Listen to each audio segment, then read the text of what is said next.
अस्सलाम वालेकुम। तो आज की वीडियो में हम पढ़ने वाले हैं measurement of rate of reaction. तो रेट ऑफ रिएक्शन क्या होता है? रेट ऑफ रिएक्शन होता है measurement of change in the concentration of reactant और प्रोडक्ट, यानी कि हमारे जो रिएक्टेंट है या प्रोडक्ट है उसकी कंसंट्रेशन क्या हो रही होगी, चेंज हो रही होगी, तो इसे हम कहते हैं रेट ऑफ रिएक्शन। ठीक है, अब हमने रेट ऑफ रिएक्शन को मेजर करना होता है और मेजर करने के लिए हम कुछ टेक्निक्स का इस्तेमाल करते हैं। ठीक है, अब वो टेक्निक्स हमने पढ़नी है कि हम कौन कौन सी टेक्निक का इस्तेमाल करते हैं कि हम रेट ऑफ रिएक्शन को मेजर कर सकें।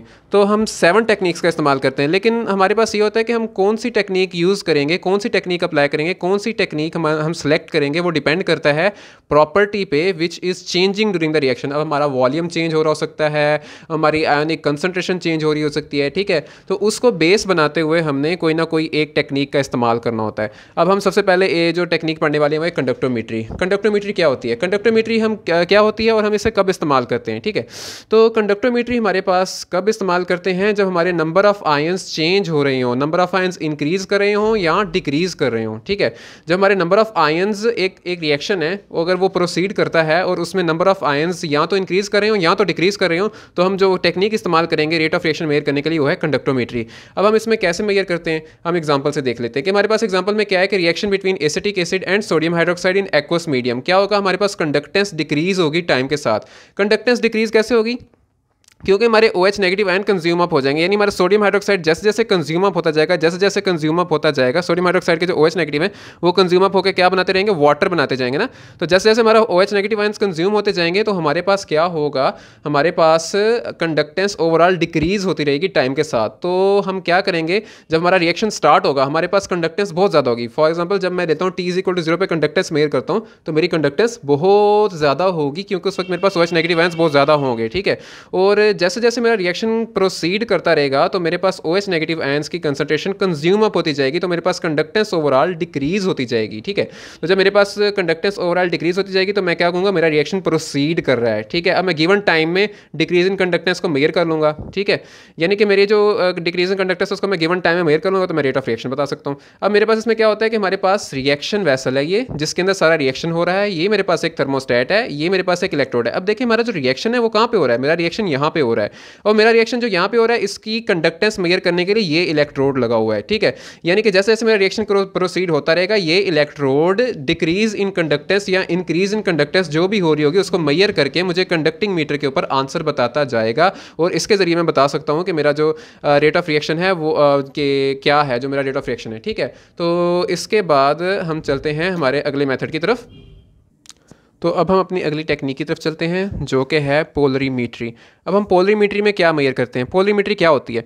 पोलरीमीट्री जो हमारी टेक्निक है इसमें हमने मेजर करना होता है measurement of change in angle of rotation of plane polarise light. अच्छा, प्लेन पोलराइज लाइट क्या होती है? प्लेन पोलराइज लाइट ऐसी लाइट होती है जो कि एक ही प्लेन में जाती है। फॉर एग्जांपल जिस तरह मैं इस लाइट की बात करूँ, जो मेरी लाइन जा रही है इसको मैं कहता हूँ मेरी प्लेन पोलराइज लाइट है, और ये जो मेरा डब्बा है ना इसमें मेरा रिएक्शन मिक्सचर है।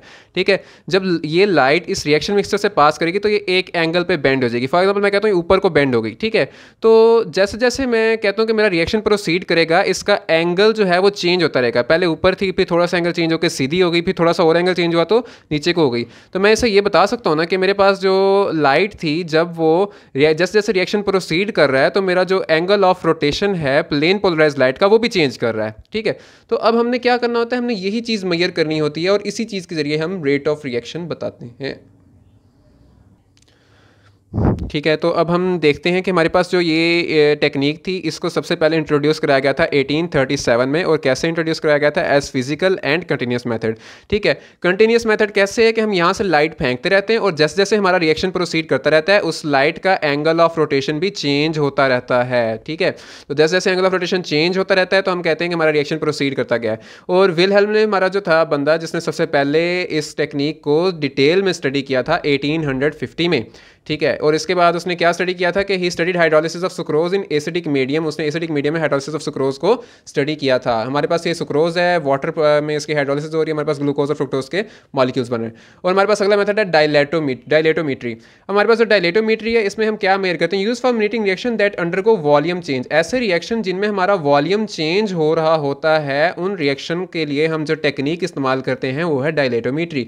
यानी कि ऐसे रिएक्शन जिनमें वॉल्यूम चेंज हो रहा होगा उनका रेट मेजरमेंट करने के लिए हम डायलेटोमीट्री मैनोमीटरी टेक्निक का इस्तेमाल करते हैं और इसमें हमारे पास जो वो होता है इंस्ट्रूमेंट वो होता है डायलेटोमीटर और reaction occurs in a sample bulb. इसमें जो हमारा रिएक्शन है वो कहाँ पे अकर कर रहा होता है, ये देखिए ये हमारा एक डायलेटोमीटर है जिसमें हमारा ये थर्मोस्टेट है और ये हमारी एक कैपिलरी है और कैपिलरी के अंदर ये चीज़ जो है ना ये है हमारा सैंपल बल्ब। ठीक है, हमारा रिएक्शन कहाँ पे हो रहा है, सैंपल बल्ब में। और जो हमारी ये कैपिलरी है ये कैपिलरी ग्रेजुएटेड होती है, मतलब इसके ऊपर ना लाइंस होती हैं, ऊपर लिखा होता है 1 centimetre cube, 2 centimetre cube, 3 centimetre cube, ये कैपिलरी के ऊपर लिखा हुआ होता है। ठीक है, और ये जो मैंने ऐसा लाइनिंग्स लगाई है ना यहाँ पे मेरा रिएक्शन मिक्सर पड़ा हुआ है। ठीक है, अब क्या होगा, हमने इसमें क्या मेजर करना होता है, राइज और fall in the graduated capillary is noted with time. हम राइज और फॉल को मेजर करते हैं जो हमारा ग्रेजुएटेड कैपिलरी के ऊपर आता है, यानी कि हमारा जैसे जैसे रिएक्शन प्रोसीड करेगा ये जो होगा हमारा अंदर रिएक्शन मिक्सर होगा, इसकी कंसंट्रेशन बढ़ेगी या तो इसकी रिएक्शन कंसंट्रेशन कम होगी, तो हम उसी को मेजर करते रहेंगे करते रहेंगे करते रहेंगे। और हम जब उसी को मेजर करेंगे तो हमें पता लग जाएगा हमारा रिएक्शन प्रोसीड हो रहा है या नहीं हो रहा। और इसके जरिए अगर हम इसको गिवन टाइम में मेजर करेंगे तो हम उसका रेट भी बता सकते हैं। तो इसी के जरिए हम काइनेटिक्स ऑफ रिएक्शन को स्टडी करते हैं। अब हमारा जो अगला मेथड है वो है स्पेक्ट्रोस्कोपी। स्पेक्ट्रोस्कोपी मेथड जो है वो तब अप्लाई होता है जब हमारा रिएक्टेंट या प्रोडक्ट क्या एब्जॉर्ब करेगा, यूवी विजिबल लाइट। तो इस केस में हमारी जो स्पेक्ट्रोस्कोपी इस्तेमाल होती है वो होती है यूवी विजिबल स्पेक्ट्रोस्कोपी। ठीक है, अब इसमें हम मेजर क्या करते हैं, measurement of change in absorbance. हमारी यूवी विजिबल लाइट की एब्जॉर्बेंस चेंज होती है। कैसे चेंज होती है कि मैं आपको एग्जांपल के जरिए ये सारी चीज़ समझाता हूँ कि फॉर एग्जांपल मेरे पास था एक रिएक्टेंट, क्या था मेरे पास एक रिएक्टेंट था, मेरे पास दो, यानी जो भी ओवरऑल मेरे पास रिएक्टेंट मिक्सचर था वो मैं कहता हूँ कि रिएक्टेंट मिक्सचर जो था मेरा वो लैम्डा मैक्स यानी कि मैक्सिमम वेवलेंथ एब्जॉर्ब कर रहा था ब्लू लाइट की। यानी कि मेरे पास अगर रिएक्शन स्टार्ट होगा, जब मेरे पास रिएक्शन स्टार्ट होगा तो मेरे पास सबसे पहले क्या मौजूद होगा, सारे का सारा रिएक्टेंट ही मौजूद होगा ना रिएक्शन के स्टार्ट में।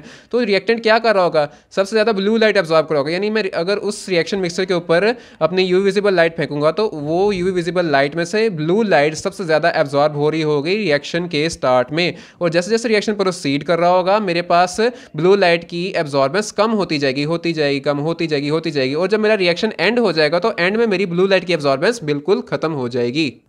तो हमारे पास जो ब्लू लाइट की तो एब्जॉर्प्शन खत्म हो गई। देखिए इसी तरह जो हमारा प्रोडक्ट होगा, प्रोडक्ट फॉर एग्जांपल अगर रेड लाइट एब्जॉर्ब कर रहा है तो हमारे पास रेड लाइट की एब्जॉर्बेंस बढ़ती रहेगी। तो हम यही चीज़ को मेजर करते होते हैं। तो इसी चीज़ के जरिए हम क्या बताते हैं, रेट कांस्टेंट। रेट कांस्टेंट कैसे डिटरमिन करते हैं, हम स्लोप के जरिए। स्लोप कैसे, किस में हम बनाते हैं, L N into A alpha minus A T. अब ए अल्फा हम यहाँ पे क्या लेते हैं, ए अल्फा जो होता है वो हमारा होता है absorbance of at reaction completion और ए टी क्या होता है, एब्जॉर्प्शन एट एनी टाइम।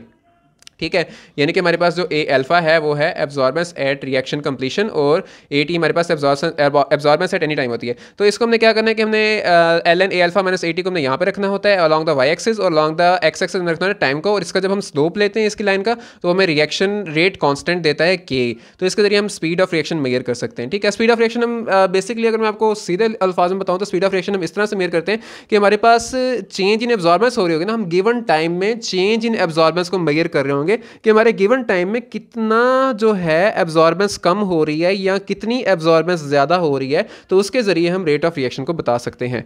तो अगला जो हमारा मेथड है वो है मैनोमीट्री। ठीक है, अब हम चलते हैं अगले मेथड मैनोमीट्री की तरफ। तो मैनोमीट्री हमारा किस लिए इस्तेमाल होता है, used for monitoring gas reaction. ये गैस रिएक्शंस के लिए इस्तेमाल होता है, यानी कि हमारे ऐसे रिएक्शन जिनमें गैसेज इन्वॉल्व होंगी उसके लिए उनको अगर हमने उनका रेट अगर हमने मेजर करना है तो हम मैनोमीट्री का मेथड इस्तेमाल करेंगे, मैनोमीट्री की टेक्निक इस्तेमाल करेंगे। तो इसमें हम क्या करते हैं कि हम मेजर करते हैं चेंज इन टोटल प्रेशर, यानी कि हमारे पास टोटल प्रेशर चेंज हो रहा होगा। ठीक है, टोटल प्रेशर चेंज होने से ये मकसद है कि हमारा टोटल प्रेशर या तो इंक्रीज हो रहा होगा या तो डिक्रीज हो रहा होगा। तो हम उसको गिवन टाइम में मेजर करेंगे कि हमारा गिवन टाइम में इतना प्रेशर इंक्रीज हो रहा है या इतना प्रेशर डिक्रीज हो रहा है। तो उसके जरिए हम बता सकते हैं कि हमारे पास रिएक्शन का रेट क्या है। अब नीचे एक एग्जांपल है जिसमें इथीन की हाइड्रोजनेशन हो रही है और वो इथेन बन रहा है। ठीक है, तो इसमें हम कैसे मेजर करते हैं, इसमें हम देखें कि हमारे पास जो टोटल प्रेशर है ओवरऑल डिक्रीज करेगा। टोटल प्रेशर ओवरऑल डिक्रीज क्यों करेगा, it's related to concentration of product, क्योंकि हमारे पास 2 mole of reactant give 1 mole of product. हमारे पास क्या था, 2 मोल ऑफ रिएक्टेंट थे। कैसे 2 मोल ऑफ रिएक्टेंट थे, मैं यहाँ से बताता हूँ। एग्जांपल हमारी ये वाली थी,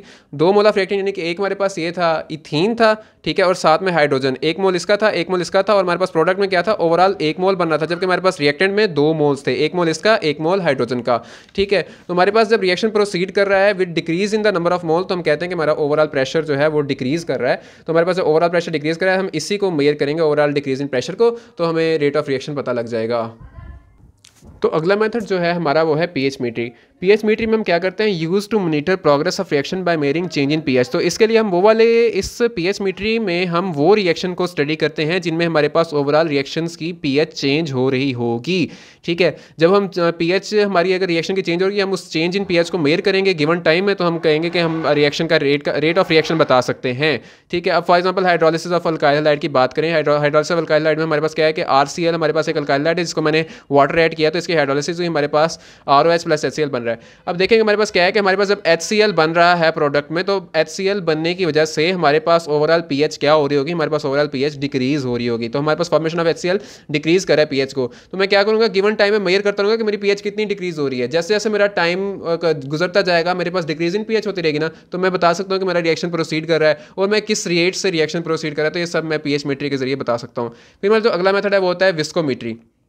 अब विस्कोमीट्री कौन सा मेथड है, विस्कोमीट्री में हम क्या मेयर करते हैं, use to monitor those reaction in which there is difference in the viscosity. हम क्या मेयर करते हैं, difference in the viscosity of product and reactant. यानी इसमें हमारे पास जो विस्कोसिटी होती है, गाढ़ापन, यानी कि गाढ़ापन जो होगा प्रोडक्ट का अलग होगा और रिएक्टेंट का गाढ़ापन अलग होगा। यानी कि फॉर एग्जाम्पल मैं कहता हूँ कि ये वाला जो मेरा रिएक्शन है एन आइसोप्रोपाइल अक्राइलमाइड मेरे पास था, ठीक है, जब इसकी पोलीमराइजेशन होती है तो हमारे पास ये वाला प्रोडक्ट बनता है। ठीक है, इसमें जो हमारा रिएक्टेंट है ना, जो एन आइसोप्रोपाइल अक्राइलमाइड है, वो लेस विस्कस है प्रोडक्ट से। ठीक है, यानी कि जो मेरा रिएक्टेंट है वो लेस विस्कस है और मेरा जो प्रोडक्ट है वो ज़्यादा विस्कस है, तो हमारी जो विस्कोसिटी है वो इंक्रीज करेगी विद पॉलीमराइजेशन। ठीक है, यानी कि मेरा जो रिएक्टेंट था ना, रिएक्टेंट तो हमारे पास पॉलीमर नहीं था, रिएक्टेंट तो हमारे पास सिंपल एक रिएक्टेंट था जिसकी पॉलीमराइजेशन होकर प्रोडक्ट बना। तो मेरे पास रिएक्टेंट की विस्कोसिटी कम थी, प्रोडक्ट की विस्कोसिटी ज़्यादा थी। तो जैसे जैसे मेरी पोलराइजेशन हो रही है, यानी पॉलीमराइजेशन हो रही है कि ये वाला जो रिएक्टेंट है जैसे जैसे ये पॉलीमर बनता गया, ये पॉलीमर बन गया, तो इसकी विस्कोसिटी बढ़ गई। ठीक है, तो मैं ऐसे कह सकता हूँ कि मेरी विस्कोसिटी जो है वो बढ़ रही है जैसे जैसे मेरा प्रोडक्ट बन रहा है, बढ़ रहा है। ठीक है,